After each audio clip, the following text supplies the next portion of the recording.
The Trump administration is in its final 38 hours in office, and tonight we're taking a look back at the past 4 years. News Nation Washington correspondent Joe Khalil is live in our nation's capital. Joe.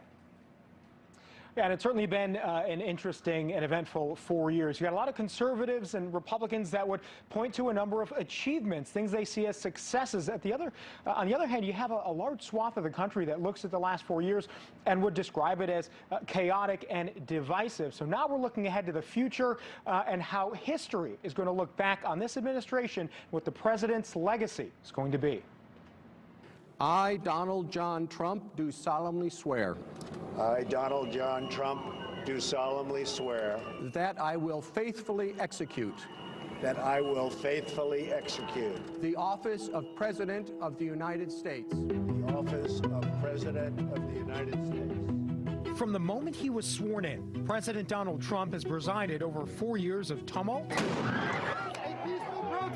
and triumph. This is a momentous day for America. I, Amy Coney Barrett, do solemnly swear. There were boom times for some, while the country's divisions were laid bare. I can't breathe! I can't breathe! I can't breathe! And then, a year dominated by an historic pandemic. Almost 400,000 Americans dead, an economy hit hard. Vaccines developed with unprecedented speed. And through it all, President Trump shattered norms. His relationship with Congress, his stance toward the media. I'm not going to give you a question. I'm not going to give you a question. You are fake news. Go ahead. And in the process, he transformed the GOP. At a moment of great division. We need to do something. We need to fight. I think so many of the things that the Trump administration accomplished were great successes. Mark Lauder was there from day one, part of the 2016 campaign that vaulted Donald Trump into the White House. Then he became a top White House staffer. He puts the economy at the top of the list of achievements. The direct benefits of the Tax Cuts and Jobs Act. We saw record low unemployment. We saw it for women, for minorities. We've created almost $4 trillion in wealth. Median household income went up, the stock market hit record highs, and unemployment fell to 3.5% before the pandemic, the lowest rate since 1969. In 4 years, President Trump reshaped the political landscape. What used to be called the bully pulpit, now no longer a White House podium, but a Twitter account. Dan Balls has covered 7 presidential administrations for the Washington Post. Not every president wanted to dominate every news cycle, whereas it's clear that this president has done that. Big tech, now a target of the president and his supporters, helped build the Trump movement. The rise of Twitter and Facebook gave him a platform, What a group! And a reach that went beyond what any president had been able to do. On foreign policy, he moved the embassy from Tel Aviv to Jerusalem in Israel, something that every president had promised to do but never did. President Trump also helped normalize relations between Israel and some Middle Eastern nations, a diplomatic move aimed at easing tensions in the region. He also got progressively tougher on China, accusing the superpower of unfair trade practices. I'll be signing it right here, right now. And blaming China for destroying U.S. manufacturing. I stand before you today to fulfill one of my highest and most important duties under the United States Constitution, the nomination of a Supreme Court justice. And perhaps President Trump's most lasting achievement for Republicans, 3 additions to the U.S. Supreme Court. Thank you, President Trump, for selecting me to serve as an Associate Justice of the United States Supreme Court. And more than 230 conservative judges on the federal bench. But President Trump's policies on immigration have been a flashpoint. Early in his term, the president signed the travel ban, barring visitors from 7 majority Muslim countries. This is a president who obviously took a very strong stand on that. He recognized that we are a country of immigrants, and he wanted immigrants coming to our country, but to do so through the legal means and through the legal avenues. That stance led to a child separation policy. Mothers and children caged with Mylar blankets. And lawsuits against so-called sanctuary cities and states, all brought fire from critics who called the policies inhumane. Steel, it's concrete inside the steel, and then it's rebar we're joined together to celebrate a great achievement, the extraordinarily successful building of the wall on the southern border. And disputes over funding for the president's promised border wall. Mexico never paid for it, as the president vowed.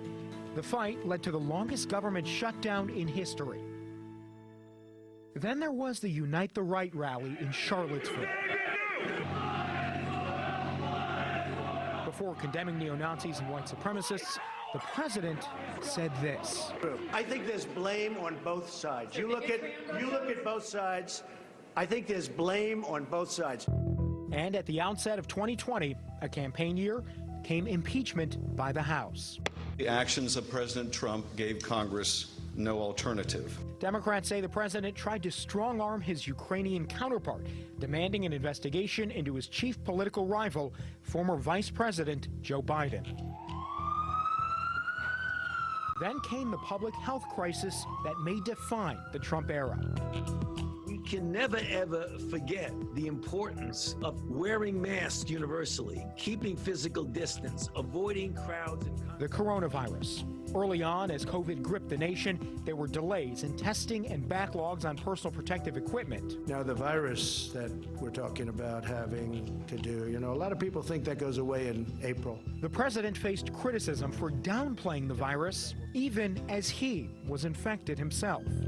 The U.S. has one of the highest death tolls per capita in the world. Nearly 24 million Americans have contracted COVID. Most likely our summer this coming year will look very, very different than this. In response, the Trump administration led Operation Warp Speed to develop multiple successful vaccines in record time. Hello, Georgia. By the way, there's no way we lost Georgia. There's no way. That was a rigged election. And in November, voters denied the president a second term. And they're not taking this White House. We're going to fight like hell, I'll tell you right now. But President Trump refused to concede. Instead, he continued to claim he won in a landslide. I won both of them. It's amazing. His allies were dealt a string of defeats in court challenges, but the president still alleged widespread voter fraud that was not supported by any evidence. I think is the attack on truth, the attack on institutions, his penchant for whether you want to call it distortions or falsehoods or outright lies. And these false claims were taken to heart by President Trump's most ardent supporters.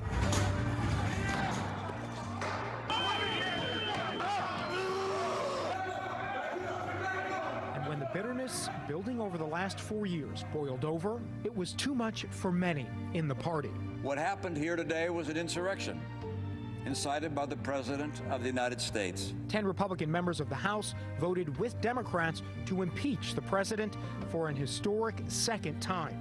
In the end, Donald Trump leaves office with a party and a nation divided and anxious over what comes next. So there are also questions about whether or not the events of the last 4 weeks are going to overshadow the last events of the past 4 years. And to give you some perspective, the president wanted to draw down troops in Iraq and Afghanistan. And at this point, there are now just 2,500 in Iraq and 2,500 in Afghanistan. But because of that Capitol violence that was, again, caused by these false claims of winning the election, there are going to be 25,000 National Guard troops guarding the Capitol on Wednesday. Is that going to overshadow the rest of the term? Only history is going to have that answer for us. Reporting live tonight in Washington, D.C., Joe Khalil, News Nation.